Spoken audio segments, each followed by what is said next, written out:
Hello students, welcome to physics pep talk. So ಇವತ್ತು ನಾನು aldehyde ketones and carboxylic acid important questions ಬಗ್ಗೆ ಇವತ್ತು ನಾನು ಡಿಸ್ಕಸ್ ಮಾಡ್ತಾ ಇದ್ದೀನಿ. ಸೊ ಅಲ್ಡಿಹೈಡ್ ಕೀಟೋನ್ಸ್ ಇಂದ ಯಾವ್ದೆಲ್ಲ ಇಂಪಾರ್ಟೆಂಟ್ ಕ್ವಶನ್ಸ್ ಬರಬಹುದು ನಿಮ್ಮ ಈ ವರ್ಷದ ಕ್ವಶನ್ ಪೇಪರ್ ಅಲ್ಲಿ ಅನ್ನೋದು, ರೈಟ್? ಓಕೆ, ಸೊ ಫಸ್ಟ್ ನೋಡೋಣ. ಸೊ MCQ ಇಂದ ಒಂದು ಕ್ವಶನ್ ಇದೆ, ಫಿಲ್ ಇನ್ ದ ಬ್ಲಾಂಕ್ಸ್ ಇಂದ ಒಂದು ಕ್ವಶನ್ ಇದೆ, ಮತ್ತೆ 2 ಮಾರ್ಕ್ಸ್ಗೆ ಒಂದು ಕ್ವಶನ್, ಮತ್ತೆ 5 ಮಾರ್ಕ್ಸ್ ಇಂದ 2 ಕ್ವಶನ್ಸ್. ಸೊ ಟೋಟಲಿ ನಿಮಗೆ 14 ಮಾರ್ಕ್ಸ್ಗೆ ಕ್ವಶನ್ಸ್ ಅಪಿಯರ್ ಆಗ್ತಾ ಇದೆ ಎಕ್ಸಾಮಿನೇಷನ್ ಅಲ್ಲಿ. ಸೊ ವೇಟೇಜ್ ಬಂದು 14, ಸೊ 14 ಮಾರ್ಕ್ಸ್ ಇರುತ್ತೆ. ವೇಟೇಜ್ ಅಲ್ಲಿ ಏನು ಚೇಂಜಸ್ ಆಗಲ್ಲ. ಸೊ ಆದ್ರೆ ನಿಮ್ಗೆ ಕ್ವಶನ್ ಕೇಳೋದ್ರಲ್ಲಿ ವ್ಯತ್ಯಾಸ ಆಗಿರುತ್ತೆ. ಅಂದ್ರೆ ಇವಾಗ ಫಿಲ್ ಇನ್ ದ ಬ್ಲಾಂಕ್ಸ್ ಅಲ್ಲಿ ಸೊ ಒಂದು ಕ್ವಶನ್ ಅಂತ ಹೇಳಿದ್ದೀನಿ. ಈ ಫಿಲ್ ಇನ್ ದ ಬ್ಲಾಂಕ್ಸ್ ಅಲ್ಲಿ ಇರೋ ಕ್ವಶನ್ ಏನಾದ್ರು ಇಲ್ಲಿಗೆ ಟ್ರಾನ್ಸ್ಫರ್ ಆಗಬಹುದು, MCQ ಕೇಳಬಹುದು. ಓಕೆನಾ? ಸೊ ಇಲ್ಲ ಅಂತಂದ್ರೆ 2 ಕ್ವಶನ್ ಕ್ಯಾನ್ಸಲ್ ಆಗಿ 2 ಮಾರ್ಕ್ಸ್ ಅಲ್ಲಾದ್ರೂ ಕೇಳಬಹುದು. ಓಕೆ, ಸೊ ಕೇಳೋ ಕ್ವಶನ್ಸ್ ಅಂದ್ರೆ MCQ ಅಲ್ಲಿ ಕೇಳಬಹುದು, ಇಲ್ಲ ಫಿಲ್ ಇನ್ ದ ಬ್ಲಾಂಕ್ಸ್ ಇಲ್ಲ 2 ಮಾರ್ಕ್ಸ್ಗೆ ಎರಡೆಲ್ಲ ಆಡ್ ಅಪ್ ಮಾಡಬಹುದು. ಸೊ ಯಾವ ತರ ಆದ್ರೂ ಕೇಳಬಹುದು, ಬಟ್ ಫೈನಲಿ ನಿಮ್ಗೆ ವೆಯ್ಟೇಜ್ ಬರೋದು 14 ಮಾರ್ಕ್ಸ್ ಅಷ್ಟು. ಓಕೆನಾ? ಸೊ ಈ ತರ ಕ್ವಶನ್ಸ್ ಇರುತ್ತೆ ಈ ಸಲಿ. ಸೊ ಸ್ಟಾರ್ಟ್ ಮಾಡೋಣ ಯಾವ್ದೆಲ್ಲ ಇಂಪಾರ್ಟೆಂಟ್ ಕ್ವಶನ್ಸ್ ಅನ್ನೋದು. The first thing MCQ and fill in the blanks ಅಂತ ತಗೊಂಡಿದ್ದೀನಿ ಕಾಂಬಿನೇಷನ್ ಅಲ್ಲಿ. ಯಾಕಂದ್ರೆ MCQ ಎಲ್ಲಾರು ಕ್ವಶನ್ ಕೇಳ್ಬೋದು, ಫಿಲ್ ಇನ್ ದ ಬ್ಲಾಂಕ್ಸ್ ಎಲ್ಲಾರು ನಿಮ್ ಕ್ವಶನ್ಸ್ ಬರಬಹುದು. ಓಕೆ, ಹಾಗಾಗಿ ಒಟ್ಟಿಗೆ ತಗೊಂಡಿದ್ದೀನಿ. ಸೊ ಇದರಿಂದ ನಿಮ್ಗೆ ನೇಮಿಂಗ್ ರಿಯಾಕ್ಷನ್, ಸೊ ಈ ಚಾಪ್ಟರ್ ಅಲ್ಲಿ ಎಷ್ಟು ನೇಮಿಂಗ್ ರಿಯಾಕ್ಷನ್ಸ್ ಇರುತ್ತೋ ಅಷ್ಟು ನೇಮಿಂಗ್ ರಿಯಾಕ್ಷನ್ ನೀವು ಓದ್ಕೊಂಡಿರ್ಬೇಕು. ಈ ನೇಮಿಂಗ್ ರಿಯಾಕ್ಷನ್ ಬೇಸಿಸ್ ಅಲ್ಲಿ ಯಾವ ತರ ಆದ್ರೂ ನಿಮಗೆ ಕ್ವಶನ್ಸ್ ಅಪಿಯರ್ ಆಗಬಹುದು. ಓಕೆನಾ? ಸೊ ಅವರು ಟ್ವಿಸ್ಟ್ ಆದ್ರೂ ಮಾಡಿ ಕೇಳಬಹುದು, ರೈಟ್? ಮತ್ತೆ ಅಪ್ಲಿಕೇಶನ್ ಲೆವೆಲ್ ಕ್ವಶನ್ ಆದ್ರೂ ಇರಬಹುದು. ಓಕೆನಾ? ಸೊ ಇನ್ನೊಂದು, ಈ ನೇಮಿಂಗ್ ರಿಯಾಕ್ಷನ್ ಇರೋ ರಿಯೇಜೆಂಟ್ಸ್, ಸೊ ರಿಯೇಜೆಂಟ್ಸ್ ನ ಮೆನ್ಷನ್ ಮಾಡಿ ಅಂತ ಕೇಳೋದಾಗ್ಲಿ, ಇಲ್ಲ ಅಂತಂದ್ರೆ ಸೊ ಅವರು naming reaction, so Rosenmund reaction, Clemmensen reduction, so ಇದ್ರ ಬಗ್ಗೆ ಕ್ವಶನ್ ಕೇಳಿ ಅದ್ರ ರಿಯೇಜೆಂಟ್ ಯಾವ್ದು ಐಡೆಂಟಿಫೈ ಮಾಡಿ ಅಂತ ಅವ್ರು ಕೇಳಬಹುದು. ಸೊ ಹಾಗಾಗಿ ರಿಯೇಜೆಂಟ್ಸ್ ನ ಚೆನ್ನಾಗಿ ನೆನ್ಪಿಟ್ಕೊಂಡಿರ್ಬೇಕು. ಸೊ ನೇಮಿಂಗ್ ರಿಯಾಕ್ಷನ್ ಅಂದ ತಕ್ಷಣ ರಿಯಾಕ್ಟೆಂಟ್ ಏನು, ಪ್ರಾಡಕ್ಟ್ ಏನ್ ಫಾರ್ಮೇಶನ್ ಆಗುತ್ತೆ, ಮತ್ತೆ ರಿಯೇಜೆಂಟ್ ಏನ್ ಆಡ್ ಮಾಡಿರ್ತಾರೆ ಅಷ್ಟು ತಿಳ್ಕೊಂಡಿತ್ತು ಅಂತಂದ್ರೆ ಸೊ ಅದರಿಂದ ನಿಮ್ಗೆ ಯಾವ್ಯಾವ ಕ್ವಶನ್ ಕೇಳಿದ್ರು ಆನ್ಸರ್ ಮಾಡಬಹುದು ಇಲ್ಲಿ MCQ ಮತ್ತೆ ಫಿಲ್ ಇನ್ ದ ಬ್ಲಾಂಕ್ಸ್ ಅಲ್ಲಿ. ಓಕೆನಾ? So next thing, which aldehyde undergo or does not undergo Cannizzaro reaction. So ಈ ಕ್ವಶನ್ಸ್ ಕೇಳ್ತಾ ಇರ್ತಾರೆ. ಸೊ ಯಾವ ಅಲ್ಡಿಹೈಡ್ ಕ್ಯಾನಿಸೋರೋ ರಿಯಾಕ್ಷನ್ ತೋರಿಸಬಹುದು, ಯಾವ ಅಲ್ಡಿಹೈಡ್ ಕ್ಯಾನಿಸೋರೋ ರಿಯಾಕ್ಷನ್ ತೋರ್ಸಲ್ಲ, ಸೊ ಏನೆಲ್ಲ ಕಂಡೀಷನ್ಸ್ ಇದೆ ಇದನ್ನ ನೀವು ನೀಟಾಗಿ ಓದ್ಕೋಬೇಕು ಕ್ಯಾನಿಸೋರೋ ರಿಯಾಕ್ಷನ್ ಅಲ್ಲಿ. ಸೊ ನಿಮ್ಗೆ ಥಿಯರಿಲಿ ನಾವು ಹೇಳಿರ್ತೀವಿ, ಸೊ ಅದನ್ನ ನೀಟಾಗಿ ಕಾನ್ಸಂಟ್ರೇಟ್ ಮಾಡ್ಕೊಂಡು ಕೇಳಿಸ್ಕೊಂಡಿದ್ರೆ ಸೊ ನಿಮ್ಗೆ ಯಾವುದೇ ಎಕ್ಸಾಂಪಲ್ ಕೊಟ್ಟರು ನಿಮ್ಗೆ ಈಸಿಯಾಗಿ ಐಡೆಂಟಿಫೈ ಮಾಡ್ಬೋದು whether it is a Cannizzaro or Cannizzaro reaction ತೋರ್ಸಲ್ವೋ ಅನ್ನೋದನ್ನ ನೀವು ಐಡೆಂಟಿಫೈ ಮಾಡಕ್ ಗೊತ್ತಿರಬೇಕು by looking at the reactant, ಏನು ಕಾಂಪೌಂಡ್ ಕೊಟ್ಟಿರ್ತಾರೆ ಅದ್ರ ಮೇಲೆ. ಸೊ ಇನ್ನೊಂದು ಏನು ಅಂತಂದ್ರೆ PK ವ್ಯಾಲ್ಯೂ ಮೇಲೆ ನಿಮ್ಗೆ ಕ್ವಶನ್ಸ್ ಇರುತ್ತೆ. That acidic strength. So PK value ಕೊಟ್ಟಿರ್ತಾರೆ, ಯಾವ್ದಕ್ಕೆ ಅಸಿಡಿಕ್ ಸ್ಟ್ರೆಂತ್ ಜಾಸ್ತಿ, ಯಾವ್ದಕ್ಕೆ ಕಮ್ಮಿ ಅಂತ ಐಡೆಂಟಿಫೈ ಮಾಡಿ ಅಂತ ಕೇಳಿದ್ರು ನಿಮ್ಗೆ ಗೊತ್ತಿರಬೇಕು identification. And the next important concept is Tollins reagent and Fleming test. So Tollens reagent ಅಂದ್ರೆ ಏನು, ಫೆಲ್ಲಿಂಗ್ ಟೆಸ್ಟ್ ಅಂದ್ರೆ ಏನು, ಮತ್ತೆ ಯಾವಕ್ಕೆ ಈ 2 ಟೆಸ್ಟ್ ಯೂಸ್ ಮಾಡ್ತಾರೆ ಸೊ ಅನ್ನೋದು ಕಂಪ್ಲೀಟ್ ಥಿಯರಿ ನಿಮ್ಗೆ ಎದ್ರ ಗೊತ್ತಿತ್ತು ಅಂದ್ರೆ ಅಗೇನ್ ನೀವು fill in the blanks and MCQ ನ ಈಸಿಯಾಗಿ ಸಾಲ್ವ್ ಮಾಡಬಹುದು. ಓಕೆನಾ? ಸೊ ಇದು ಇಷ್ಟು ಕೊಟ್ಟಿರಬಹುದು, ಈ ಕಾನ್ಸೆಪ್ಟ್ ಇಂದ ಕೊಟ್ಟಿರಬಹುದು ಅಂತ ಹೇಳಿದ್ದೀನಿ. Because MCQ and fill in the blanks ಅಂದ ತಕ್ಷಣ ಯಾವ ತರ ಕ್ವಶನ್ಸ್ ಆದ್ರೂ ಕೇಳ್ಬಹುದು, ಈಸಿ ಆದ್ರೂ ಕೇಳ್ಬಹುದು, ಇಲ್ಲಾಂದ್ರೆ ಅಪ್ಲಿಕೇಶನ್ ಹಾಟ್ಸ್ ಅಂತ ಹೇಳ್ತೀವಲ್ಲ ಅಪ್ಲಿಕೇಶನ್ ಲೆವೆಲ್ ಕ್ವಶನ್ಸ್ ಆದ್ರೂ ನಿಮಗೆ ಈ ಚಾಪ್ಟರ್ ಇಂದ ಬರುತ್ತೆ. Okay, right. ಇನ್ನು ನೆಕ್ಸ್ಟ್ ಹೋಗೋಣ. ನೆಕ್ಸ್ಟ್ ಬಂದು 2 ಮಾರ್ಕ್ಸ್ ಅಂಡ್ 5 ಮಾರ್ಕ್ಸ್ ಅಂತ ಹೇಳ್ತಾ ಇದ್ದೀನಿ. ಸೊ ಈ ಚಾಪ್ಟರ್ ಇಂದ 2 ಮಾರ್ಕ್ಸ್ ಕ್ವಶನ್ ಇಲ್ಲಾಂದ್ರೆ 5 ಮಾರ್ಕ್ಸ್ ಕ್ವಶನ್. ಸೊ ಕೆಮಿಸ್ಟ್ರಿಯಲ್ಲಿ ನಿಮಗೆ ಡೈರೆಕ್ಟ್ 5 ಮಾರ್ಕ್ ಕ್ವಶನ್ ಯಾವ್ದು ಇಲ್ಲ. ಸೊ 5 ಮಾರ್ಕ್ಸ್ ಇತ್ತು ಅಂದ್ರೆ ಅದನ್ನ 3+2 ಅಂತ ಸ್ಪ್ಲಿಟ್ ಮಾಡ್ತಾರೆ, ಇಲ್ಲಾಂದ್ರೆ 2+2+1 ಆಗಿ ಸ್ಪ್ಲಿಟ್ ಮಾಡ್ತಾರೆ. ಓಕೆನಾ? ಸೊ ಹಾಗಾಗಿ ನಾನು 5 ಮಾರ್ಕ್ಸ್ ಕ್ವಶನ್ 2 ಮಾರ್ಕ್ಸ್ ಜೊತೆನೆ ಕಂಬೈನ್ ಮಾಡಿದ್ದೀನಿ.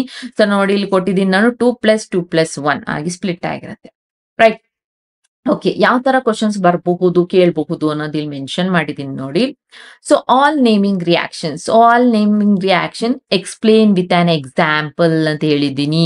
This is very important. So ನೋಡಿ, ಆಲ್ ನೇಮಿಂಗ್ ರಿಯಾಕ್ಷನ್, ಪ್ರತಿಯೊಂದು ನೇಮಿಂಗ್ ರಿಯಾಕ್ಷನ್ ನಿಮ್ಗೆ ಗೊತ್ತಿರಬೇಕು. ಅದ್ರಲ್ಲಿ ಕ್ವಶನ್ ಹೆಂಗ್ ಕೇಳ್ತಾರೆ ಮತ್ತೆ ಹೇಗೆ ಆನ್ಸರ್ ಮಾಡಬೇಕು ಅನ್ನೋದು ಇಂಪಾರ್ಟೆಂಟ್ ಆಗಿರುತ್ತೆ. ಓಕೆನಾ? Explain Clemmensen reduction with an example ಅಂತ ಕೇಳಿದ್ರೆ ಯಾವ ತರ ಎಕ್ಸ್ಪ್ಲೇನ್ ಮಾಡ್ಬೇಕು. ಓಕೆನಾ? ಅದು ನಿಮ್ಗೆ ಗೊತ್ತಿರಬೇಕು. ಅಕಸ್ಮಾತ್ ನಿಮ್ಗೆ ಗೊತ್ತಿಲ್ಲ, ಸೊ ಇದು complete notes, aldehyde ketones complete notes ನಿಮ್ಮ ಹತ್ರ ಇಲ್ಲದಿದ್ರೆ ಮತ್ತೆ ಏನಿದು ನೇಮಿಂಗ್ ರಿಯಾಕ್ಷನ್, ಎಷ್ಟು ನೇಮಿಂಗ್ ರಿಯಾಕ್ಷನ್, ಸೊ ನಮ್ ಕಾಲೇಜಲ್ಲಿ ಹೇಳ್ಕೊಟ್ಟಿದ್ದಾರ ಇಲ್ವೋ, ಇಲ್ಲ ಅಂದ್ರೆ ನಾನು ಕ್ಲಾಸಸ್ ನ ಕರೆಕ್ಟ್ ಆಗಿ ಅಟೆಂಡ್ ಮಾಡಿಲ್ಲ ಅನ್ಸುತ್ತೆ ಅಂತ ನಿಮಗೆ ಏನಾರ ಡೌಟ್ ಇತ್ತು ಅಂತಂದ್ರೆ, ನಿಮಗೆ ಇದ್ರ ಕಂಪ್ಲೀಟ್ ನೋಟ್ಸ್ ಬೇಕು, ಆಲ್ ನೇಮಿಂಗ್ ರಿಯಾಕ್ಷನ್ಸ್ ಮತ್ತೆ ಕಂಪ್ಲೀಟ್ ವಿಡಿಯೋ ಲೆಕ್ಚರರ್ಸ್ ನಿಮ್ಗೆ ಬೇಕು ಅಂತಂದ್ರೆ ಫಿಸಿಕ್ಸ್ ಪೆಪ್ ಟಾಕ್ ಆಪ್ ನ ನೀವು ಡೌನ್ಲೋಡ್ ಮಾಡಿ. ಸೊ ಅಲ್ಲಿ ನಿಮ್ಗೆ ಶರದಿ ಅನ್ನೋ ಬ್ಯಾಚ್ ಇದೆ. ಸೊ ಆ ಬ್ಯಾಚ್ ಜಾಯಿನ್ ಆಯ್ತು ಅಂದ್ರೆ ನಿಮ್ಗೆ ಕಂಪ್ಲೀಟ್ ವಿಡಿಯೋ ಲೆಕ್ಚರ್ ಸಿಗುತ್ತೆ, ಮತ್ತೆ ನೋಟ್ಸ್ ಕೂಡ ಸಿಗುತ್ತೆ, ಮತ್ತೆ ಇಂಪಾರ್ಟೆಂಟ್ ಕ್ವಶನ್ಸ್ ಯಾವ್ದು MCQನು ನಿಮ್ಗೆ ಅಲ್ಲಿ ಪ್ರೊವೈಡ್ ಮಾಡಿರ್ತೀವಿ. ಓಕೆನಾ, ರೈಟ್. ಅರ್ಥ ಆಗ್ತಿದೆ ಅಲ್ವಾ? This is very important. Naming reaction ಮೇಲೆ ಕ್ವಶನ್ ಬಂದೇ ಬರುತ್ತೆ. ಸೊ ಅದನ್ನ ಹೇಗೆ ಕ್ವಶನ್ ಕೇಳಿದ್ದಾರೆ ಮತ್ತೆ ಹೇಗೆ ನೀವು ಆನ್ಸರ್ ಮಾಡ್ಬೇಕು ಅದು ಇಂಪಾರ್ಟೆಂಟ್ ಆಗಿರುತ್ತೆ. ಎಕ್ಸ್ಪ್ಲೇನ್ ವಿತ್ ಅನ್ ಎಕ್ಸಾಂಪಲ್, ಅಲ್ಲಿ ಎಕ್ಸಾಂಪಲ್ ಕೊಟ್ಟು ಎಕ್ಸ್ಪ್ಲೇನ್ ಮಾಡ್ಬೇಕಾಗಿರುತ್ತೆ. ಓಕೆ, ಜಸ್ಟ್ ಜನರಲ್ ಎಕ್ಸಾಂಪಲ್ ಕೊಟ್ಟು ಎಕ್ಸ್ಪ್ಲೇನ್ ಮಾಡೋದಲ್ಲ, ಒಂದು ಎಕ್ಸಾಂಪಲ್ ಪ್ರೊವೈಡ್ ಮಾಡಿ ನೀವು ಕೊಟ್ಟು ಅದನ್ನ ಎಕ್ಸ್ಪ್ಲೇನ್ ಮಾಡಬೇಕು. ಸೊ ಅದಕ್ಕೆ ನಿಮ್ಗೆ 2 ಮಾರ್ಕ್ಸ್ ಇರುತ್ತೆ. Okay, so next mechanism of addition of HCN to aldehyde or ketone. So aldehyde ಮೇಲೆ ಕ್ವಶನ್ ಆರು ಕೇಳ್ಬೋದು, HCN ಜೊತೆ, ಇಲ್ಲಂದ್ರೆ ಕೀಟೋನ್ ಅಂತಾರು ಕೇಳಬಹುದು. ಸೊ ಕ್ವಶನ್ ನೋಡ್ಕೊಂಡು ನೀವು ಆನ್ಸರ್ ಮಾಡಬೇಕು. So mechanism of hydrogen cyanide to aldehyde or ketone, ಇದು ಕೂಡ 2 marks question. So 2 step reaction ಇರುತ್ತೆ. And the next important concept is Grignard reagent. So Grignard reagent ಜೊತೆ ರಿಯಾಕ್ಷನ್ ಕೂಡ ನಿಮ್ಗೆ ವೆರಿ ಇಂಪಾರ್ಟೆಂಟ್ ಆಗಿರುತ್ತೆ. ಸೊ ಗ್ರಿಗ್ನಾರ್ಡ್ ರಿಯೇಜೆಂಟ್ ಅಂತ ಅಂದಾಗ ನಿಮ್ಗೆ ಕ್ವಶನ್ಸ್ ಯಾವ ತರ ಬಂದಿರುತ್ತೆ, ಎಕ್ಸ್ ಅಂಡ್ ವೈ ಅಂತಾರು ಕೇಳಬಹುದು. When X reacts with Grignard reagent what is the product obtained ಅಂತಾರು ಕೇಳಬಹುದು. ಇಲ್ಲದಿದ್ರೆ when Grignard reagent RMgX, Grignard reagent reacts with a carbon dioxide, ಓಕೆನಾ, what will be the product obtained ಅಂತಾರು question ಬರಬಹುದು. So Grignard reagent ಜೊತೆ combination ನಿಮ್ಗೆ questions ಬರುತ್ತೆ. So ಅದರಲ್ಲಿ ಎಕ್ಸ್ ಅಂಡ್ ವೈ, ಇಲ್ಲದಿದ್ರೆ ಎ ಕೊಟ್ಬಿಟ್ಟು ಬಿ ಕೊಟ್ಟಿರಲ್ಲ. ಸೊ ಹಾಗಾಗಿ ಇಲ್ಲಾಂದ್ರೆ ರಿಯೇಜೆಂಟ್ಸ್ ಏನು ಅಂತ ಐಡೆಂಟಿಫೈ ಮಾಡಕ್ ಹೇಳೋದು. ಈ ತರ ಅಪ್ಲಿಕೇಶನ್ ಲೆವೆಲ್ ಕ್ವಶನ್ಸ್ ನಿಮಗೆ ಬರುತ್ತೆ ಈ ಚಾಪ್ಟರ್ ಇಂದ. ಬಿಕಾಸ್ 5 ಮಾರ್ಕ್ಸ್ಗೆ ನಿಮ್ಗೆ 2 ಕ್ವಶನ್ ನಾವು ಕೇಳ್ತಾ ಇದೀವಿ, ಅಂದ್ರೆ 10 ಮಾರ್ಕ್ಸ್ ಬರ್ತಾ ಇದೆ. ಓಕೆನಾ, 5 ಮಾರ್ಕ್ಸ್ ಕ್ವಶನ್ ಅಲ್ಲಿ. ಸೊ ಅದು ಅಪ್ಲಿಕೇಶನ್ ಲೆವೆಲ್ ಹಾಟ್ಸ್ ಅಂತ ಹೇಳ್ತೀವಿ. ಸೊ ಸ್ಕಿಲ್ ಬೇಸ್ಡ್ ಕ್ವಶನ್ ಇರುತ್ತೆ, ರೈಟ್. ಸೊ ಇನ್ನು ನೆಕ್ಸ್ಟ್ ಹೋಗೋಣ ಅಸಿಡಿಟಿ. ಸೊ ಇದೆಲ್ಲ ನಿಮಗೆ ಅಪ್ಲಿಕೇಶನ್ ಲೆವೆಲ್ ಕ್ವಶನ್ಸ್ ಬರುತ್ತೆ. ಓಕೆನಾ, ಬಿಕಾಸ್ ನಿಮ್ಗೆ ಕಾನ್ಸೆಪ್ಟ್ ಗೊತ್ತಿದ್ರೆ ಮಾತ್ರ ನೀವು ಆನ್ಸರ್ ಮಾಡಕ್ ಸಾಧ್ಯ. ಇದು acidity of alpha hydrogen of aldehyde and ketone. So acidic strength ನ ಫೈಂಡ್ ಔಟ್ ಮಾಡಕ್ ಬಗ್ಗೆ ಕ್ವಶನ್ ಇರುತ್ತೆ.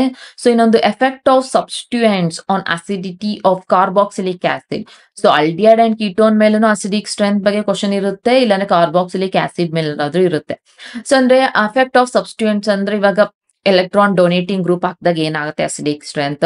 ಸೊ ಎಲೆಕ್ಟ್ರಾನ್ ವಿತ್ಡ್ರಾಯಿಂಗ್ ಗ್ರೂಪ್ ಹಾಕಿದಾಗ ಏನಾಗುತ್ತೆ ಅಸಿಡಿಕ್ ಸ್ಟ್ರೆಂತ್. ಸೊ ಅದ್ರ ಮೇಲೆ ನಿಮ್ಗೆ ಕ್ವಶನ್ಸ್ ಇರುತ್ತೆ. ಸೊ ರೈಟ್, ಗಿವ್ ರೀಸನ್ ಅಂತ ಆದ್ರೂ ಕ್ವಶನ್ಸ್ ಬರಬಹುದು. So next one give reason. So carboxylic acid have higher boiling point, carboxylic acid are soluble in water, give reason ಅಂತಾರು ಕ್ವಶನ್ ಕೇಳಬಹುದು, ರೈಟ್. ಸೊ ಗಿವ್ ರೀಸನ್ ತರ questions ನಿಮಗೆ organic chemistry ಕೇಳ್ತಾ ಇರ್ತಾರೆ ಆಗಾಗ. This is also very important. So ಇಷ್ಟು ನಿಮಗೆ important questions. ನಾನು ಇಂಪಾರ್ಟೆಂಟ್ ಕ್ವಶನ್ ಜಸ್ಟ್ ಅದ್ರ ಟಾಪಿಕ್ಸ್ ಯಾವ್ದಂತ ಹೇಳಿದ್ದೀನಿ, ಬಟ್ ನಿಮಗೆ ಗೊತ್ತಿರಬೇಕು ಯಾವ ತರ ಕ್ವಶನ್ಸ್ ಅಪಿಯರ್ ಆಗುತ್ತೆ, ಕ್ವಶನ್ಸ್ ಕೇಳ್ತಾರೆ. ಸೊ ಇದು ಗೊತ್ತಾಗ್ಬೇಕು ಅಂತಾನೆ ಪ್ರೀವಿಯಸ್ ಇಯರ್ ಕ್ವಶನ್ ಪೇಪರ್ಸ್ ನ ನೋಡ್ಬೇಕು. ಓಕೆ, ಸೊ ಆದ್ರೆ ನಿಮ್ಗೆ ಅರ್ಥ ಆಗದಿದ್ರೆ ನೀವು ಫಿಸಿಕ್ಸ್ ಪೆಪ್ ಟಾಕ್ ಆಪ್ ನ ಡೌನ್ಲೋಡ್ ಮಾಡ್ಕೊಳ್ಳಿ. ಓಕೆನಾ, ರೈಟ್. ಸೊ ನಂಗೆ ಇಲ್ಲಿ ಆಲ್ ನೇಮಿಂಗ್ ರಿಯಾಕ್ಷನ್ ಅಂತ ಈಗಾಗಲೇ ಹೇಳಿದ್ದೀನಿ. ಸೊ ಈ ಚಾಪ್ಟರ್ ಅಲ್ಲಿ ಬರುವಂತ ನೇಮಿಂಗ್ ರಿಯಾಕ್ಷನ್ ನೋಡಿ ಇಲ್ಲಿ ಮೆನ್ಷನ್ ಮಾಡಿದ್ದೀನಿ. Rosenmund reduction, Stephen reduction, Etard reaction, Gattermann Koch reaction, Clemmensen reaction. So Oath-Fleischer reduction, haloform reaction, aldol condensation, cross aldol or mixed aldol condensation, Cannizzaro and HVZ reaction. So ಇಷ್ಟು naming reaction. ಇಷ್ಟರಲ್ಲಿ ಯಾವ naming reaction ಮೇಲಾದ್ರೂ ನಿಮಗೆ questions ಬರಬಹುದು. 1 marks, 2 marks, 5 marks ಎಲ್ಲಾದ್ರೂ question ಕೇಳಬಹುದು. ಓಕೆನಾ, ಯಾವ ರೀತಿ ಆದ್ರೂ ನಿಮ್ಗೆ ಟ್ವಿಸ್ಟ್ ಮಾಡಿ ಕ್ವಶನ್ಸ್ ಕೇಳಬಹುದು, ರೈಟ್. ಸೊ ಎಲ್ಲದಕ್ಕೂ ನೀವು ರೆಡಿ ಆಗಿರ್ಬೇಕು. ಅಲಾಂಗ್ ವಿತ್ ದಟ್ ಅಸಿಡಿಟಿ ಮತ್ತೆ ಗಿವ್ ರೀಸನ್ಸ್ ಮೇಲೆ ಕ್ವಶನ್ ಗೆ ಪ್ರಿಪೇರ್ ಆಗಿ ನೀವು, ರೈಟ್. ಸೊ ಇಷ್ಟು ಇಂಪಾರ್ಟೆಂಟ್ ಕಾನ್ಸೆಪ್ಟ್. ಸೊ ಇದ್ರ ಬಗ್ಗೆ ಈ ನಾನು ಏನಿಲ್ಲಿ ಮೆನ್ಷನ್ ಮಾಡಿದ್ದೀನಿ ಅಸಿಡಿಕ್ ಸ್ಟ್ರೆಂತ್ ಮತ್ತೆ ಗಿವ್ ರೀಸನ್ ಬಗ್ಗೆ ನಿಮ್ಗೆ ಕ್ವಶನ್ಸ್ ಏನಾದ್ರು ಗೊತ್ತಿಲ್ಲ, ನಿಮ್ಗೆ ಕ್ವಶನ್ಸ್ ಬೇಕು, ಮತ್ತೆ ಹೋಲ್ ಚಾಪ್ಟರ್ನ ನಾನು ಇನ್ನೊಂದ್ಸತಿ ಪಾಠ ಕೇಳಿಸ್ಕೋಬೇಕು, ಅರ್ಥ ಮಾಡ್ಕೋಬೇಕು ಅಂತ ಇಷ್ಟಪಡೋರು so physics pep talk app download ಮಾಡಿದ್ರೆ ಅಲ್ಲಿ ನಿಮಗೆ ಶರದಿ ಅನ್ನೋ ಬ್ಯಾಚ್ ಅಲ್ಲಿ complete second PUC complete theory lecturing video ಸಿಗುತ್ತೆ, ಕಂಪ್ಲೀಟ್ ನೋಟ್ಸ್ ಸಿಗುತ್ತೆ, ಮತ್ತೆ ಪ್ರಾಬ್ಲಮ್ ಸಾಲ್ವಿಂಗ್ ಟ್ರಿಕ್ಸ್ ಸಿಗುತ್ತೆ, MCQ and fill in the blanks ಮತ್ತೆ previous year question paper with answers ನಾವು ಅಲ್ಲಿ ಪ್ರೊವೈಡ್ ಮಾಡ್ತೀವಿ. ಸೊ ಇದ್ರ ಬಗ್ಗೆ ಏನಾದ್ರು ಡೌಟ್ಸ್ ಇತ್ತು ಅಂತಂದ್ರೆ ಇಲ್ಲಿ ಕಾಂಟ್ಯಾಕ್ಟ್ ನಂಬರ್ ಏನಿದೆ ಇಲ್ಲಿ ಕಾಲ್ ಮಾಡ್ತು ಅಂತಂದ್ರೆ ನೀವು ಕಂಪ್ಲೀಟ್ ಇನ್ಫಾರ್ಮೇಶನ್ ನಿಮ್ಗೆ ಅಲ್ಲಿ ಸಿಗುತ್ತೆ.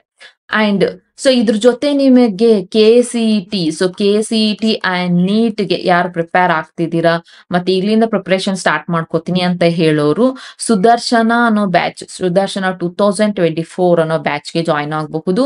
ಸೊ ಇಲ್ಲಿ complete video lectures and notes ಇರುತ್ತೆ, ಚಾಪ್ಟರ್ ವೈಸ್ ಸಿನಾಪ್ಸಿಸ್ ಇರುತ್ತೆ, ಮತ್ತೆ PYQs ಇರುತ್ತೆ, ಮತ್ತೆ ಮಾಕ್ ಟೆಸ್ಟ್ ಕೂಡ ನಿಮ್ಗೆ ಪ್ರೊವೈಡ್ ಮಾಡಿರ್ತೀವಿ. ಓಕೆನಾ? ಸೊ ಇದ್ರದ ಉಪಯೋಗನ ನೀವು ಪಡ್ಕೋಬಹುದು, ರೈಟ್? ಸೊ ಈ ವಿಡಿಯೋಸ್ನ ಆದಷ್ಟು ನಿಮ್ಮ ಗ್ರೂಪ್ಸ್ ಅಂದ್ರೆ ಫ್ರೆಂಡ್ಸ್ ಗ್ರೂಪ್ಸ್ಗೆ ಶೇರ್ ಮಾಡಿ. ಬಿಕಾಸ್ ಯಾರು ಕ್ಲಾಸಸ್ ಅಟೆಂಡ್ ಮಾಡಿಲ್ಲ ಮತ್ತೆ ಟ್ಯೂಷನ್ಸ್ಗೆ ಹೋಗ್ತಿಲ್ಲ ಅವ್ರಿಗೆಲ್ಲ ಇದೆಲ್ಲ ತುಂಬಾ ಹೆಲ್ಪ್ಫುಲ್ ಆಗುತ್ತೆ, right? Okay then. So this is all about today's video. I'll meet you in the next video. Until then, take care. Bye.